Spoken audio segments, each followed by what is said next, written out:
வணக்கம் and welcome to vis effects. இன்னைக்கு நாம பார்க்க போற சப்ஜெக்ட் என்ன பார்த்தீங்கன்னா, stock market, commodity market and currency market. இந்த மூணுத்துக்கும் உள்ள பிளஸ் என்ன, மைனஸ் என்ன, பிளஸ் என்ன ரிஸ்க் இருக்கு, என்ன ரிவார்ட்ஸ் இருக்கு, இப்படி தனித்தனியா நாம பார்க்க போறோம். இந்த வீடியோ பிகினர்ஸ்க்கு ரொம்ப ரொம்ப யூஸ்ஃபுல்லா இருக்கும். ஏன்னா கமாடிட்டி மார்க்கெட் சூஸ் பண்ணலாமா அல்லது கரன்சி மார்க்கெட் சூஸ் பண்ணலாமா அல்லது ஸ்டாக் மார்க்கெட் சூஸ் பண்ணலாமா அப்படிங்கிற ஒரு குழப்பத்தில் இருக்கும்போது நான் கொடுக்கக்கூடிய இந்த விஷயங்கள் உங்களுக்கு மிகவும் பயனுள்ளதாக இருக்கும். ஆகவே ஸ்கிப் பண்ணாம தொடர்ந்து பார்த்தீங்கன்னா இந்த வீடியோ உங்களுக்கு மிக மிக பயனுள்ளதாக இருக்கும். முதல்ல டைமிங் எடுத்துப்போம்.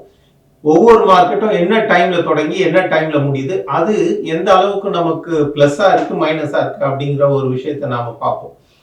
ஃபர்ஸ்ட் கமாடிட்டி மார்க்கெட்டை பார்த்தோம்னா காலையில 9 மணிக்கு தொடங்கி இரவு 11:40 வரைக்கும் நடக்குது. இந்த கமாடிட்டி மார்க்கெட்டோட டைமிங்ஸ் காலையில 9 மணிக்கு தொடங்கி இரவு 11:40 வரைக்கும் நடக்குது. அதே போல ஸ்டாக் மார்க்கெட்டை பொறுத்த வரைக்கும் காலையில 9:15க்கு ஓபன் ஆகி மாலை 3:30 மணி வரைக்கும் அது நடக்குது. அதே போல கரன்சி மார்க்கெட் எடுத்துக்கிட்டீங்கன்னா காலையில 9 மணிக்கு தொடங்கி மாலை 5 மணிக்கு முடியறது. இதுதான் டைம் இன்டர்வல்ஸ். சரி, இதுல கமாடிட்டி மார்க்கெட்டோட டைமிங் ரொம்ப அதிகம். காலையில 9 மணிக்கு தொடங்கி இரவு 11:40க்கு முடியறதுனால இதனுடைய டைமிங் ரொம்ப அதிகமா இருக்கு. இதனால என்ன ஒரு மைனஸ் இருக்கு அப்படின்னு பாத்தீங்கன்னா, ஒரு ட்ரேடரா உள்ள இருக்கிறவங்க தொடர்ந்து அதை பார்த்துக்கிட்டு இருக்க வேண்டிய வேலையா ஆயிடும். அவங்களுக்கு மற்ற வேலைகள் எதுவும் செய்வதற்கான மிகப்பெரிய ஒரு மைனஸ், செய்ய முடியாத ஒரு சூழல் அமைகிறது. அது மட்டும் இல்ல, இதுல அவங்க தொடர்ந்து பார்க்கறதுனால அடிக்ட் ஆகுறதுக்கான சான்சஸ் ரொம்ப ரொம்ப அதிகமாகவே இருக்கு. பொதுவா இன்வெஸ்ட்மெண்ட் அப்படின்னு சொன்னாலே ஒரு பிளஸும் இருக்கு, மைனஸ், அதாவது லாஸ் ஆகிறதுக்கான சான்சஸும் இருக்கு, ப்ராஃபிட், இது ப்ராஃபிட் ஆகிறதுக்குமான சான்சஸும் இருக்கு. இது மூணு மார்க்கெட்லயுமே காமன் தான். ரிஸ்க் என்பது கண்டிப்பா இருக்கு, ப்ராஃபிட் பண்ண அதே போல ரிவார்ட்ஸும் மூணு மார்க்கெட்லயும் இருக்கு. ஆனா டைமிங் என்பது மிகப்பெரிய ஒரு மைனஸ். இதுல கமாடிட்டி மார்க்கெட்ல ஃப்ரீக்வெண்டா என்ட்ரி ஆவாங்க, எக்ஸிட் ஆவாங்க, கன்ஃபியூஷன் அதிகமா இருக்கும். ரொம்ப நேரம் அந்த கம்ப்யூட்டரே பார்த்துக்கிட்டு இருக்கிறதுனால, சார்ட்டையே பார்த்துக்கிட்டு இருக்கிறதுனால முடிவு எடுக்கிறதுல பல சமயங்கள்ல அவங்களுக்கு ஒரு ஃப்ரஸ்ட்ரேஷன் வரும். ஃப்ரஸ்ட்ரேஷன் வர்றதுனால அதிகமாக என்ட்ரி ஆவாங்க, எக்ஸிட் ஆவாங்க. இது ரிப்பீட்டடா நடக்கும்போது அவங்களுக்கு அதிகமான லாசஸ் வர்றதுக்கான சான்சஸ் அதிகம். ஆகவே ரொம்பவும் டைம் இருக்கக்கூடிய கமாடிட்டி மார்க்கெட்டுக்கு அது என்ன பொறுத்த வரைக்கும் அது மைனஸ் ஆகத்தான் நாம பார்க்கிறோம்.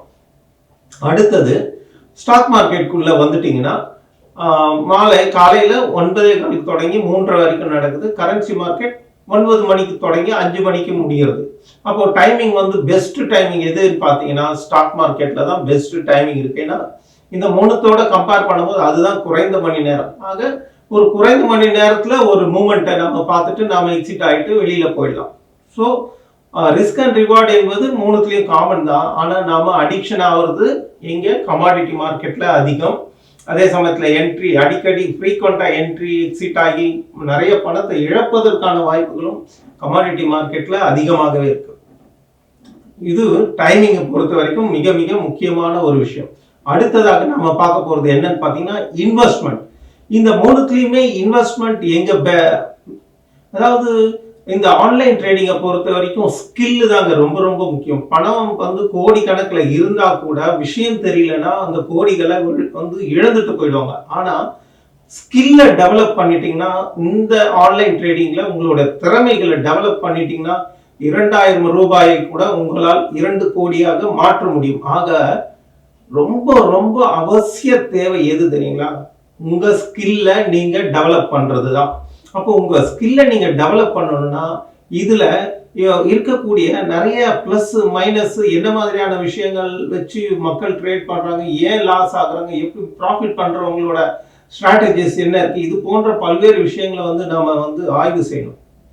அதுக்கு ஆய்வு செய்யணும்னா நாம அந்த மார்க்கெட்ல சஸ்டைன் ஆகணும், லாஸ் ஆகக்கூடாது. லாஸ் தான் ஃப்ரஸ்ட்ரேஷனுக்கு மிக மிக முக்கியமான காரணமே இந்த லாஸ் தான். அந்த பணத்தை இழக்க இழக்க நாம நம்மளோட மனநிலை எப்பவும் போல இருக்காது. அது அதிகப்படியான லாஸ் உருவாக்கிக்கிட்டே இருக்கும். ஆகவே மார்க்கெட்ல லாஸ் பண்ணக்கூடாது. இது ரொம்ப ரொம்ப முக்கியமான விஷயம். அப்போ குறைந்த முதலீட்டை வச்சே பண்ணிக்கிட்டே வரணும். எப்போ நம்மளோட ஸ்கில் டெவலப் ஆகுது, நமக்கான ஒரு கான்ஃபிடென்ட் லெவல் நமக்குள்ள எப்போ கிரியேட் ஆகுதோ அப்போ அது ஆட்டோமேட்டிக்கா நம்மளோட இன்வெஸ்ட்மெண்ட் நாம பண்ணக்கூடிய நம்மளோட திறமையின் மூலம் நம்மளால பணத்தை மிகப்பெரிய அளவுல உருவாக்க முடியும்.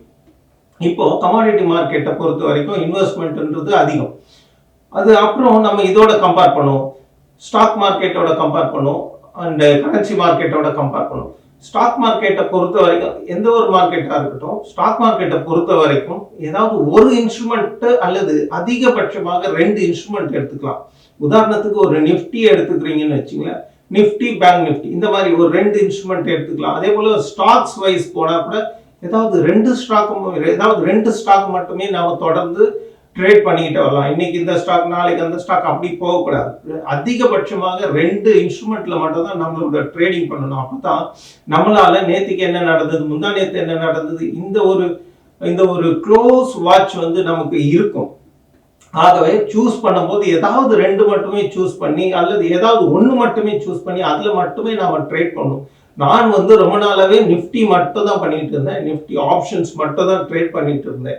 அந்த ஆப்ஷன்ஸ்ல என்ன ஒரு டிராபேக் வருதுன்னா, பொதுவாகவே நாம நிஃப்டியை கரெக்டா தான் நான் கணிப்பேன். ஆனா இந்த ஃபியூச்சர்னு வரும்போது ஃபியூச்சரை எடுக்க முடியாத சூழல் வரும். ஏன்னா அதுக்கான இன்வெஸ்ட்மெண்ட் அதிகம். 1 லட்சம் ரூபாய் வரைக்கும் நீங்க நிஃப்டி ஃபியூச்சர் எடுக்கிறதுக்கு செலவு பண்ணணும்.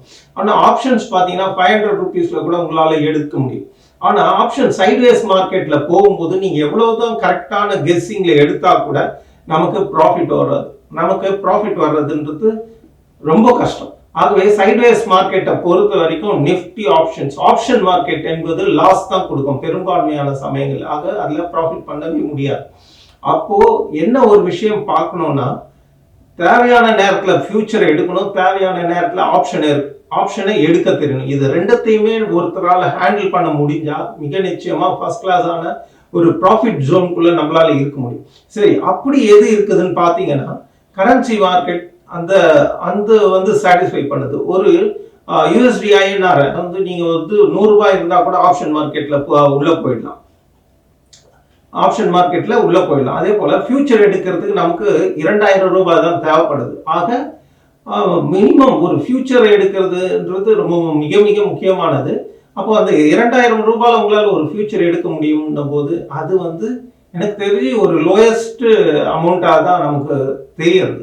மினிமம் இன்வெஸ்ட்மெண்ட்ல நம்மளோட ஸ்கில்லை டெவலப் பண்றதுக்கான மிகச் சரியான இடம் எதுன்னு பாத்தீங்கன்னா, யூஎஸ்டி ஐஎன்ஆர், அமெரிக்கன் டாலரையும் இந்தியன் ருப்பியையும் வரக்கூடிய அந்த பிளக்சுவேஷன்ஸ் வச்சுதான் இந்த ட்ரேடிங் நடந்துட்டு இருக்கு. ஆகவே இது யூஎஸ்டி ஐஎன்ஆர் ரொம்ப ரொம்ப ஒரு பிகினரா இருக்கிறவங்களுக்கு ரொம்ப ரொம்ப யூஸ்ஃபுல்லா இருக்கும். இதுல அதாவது தேவையான சமயத்துல நம்மளால இதுல ஆப்ஷனுக்குள்ள இருக்க முடியும்.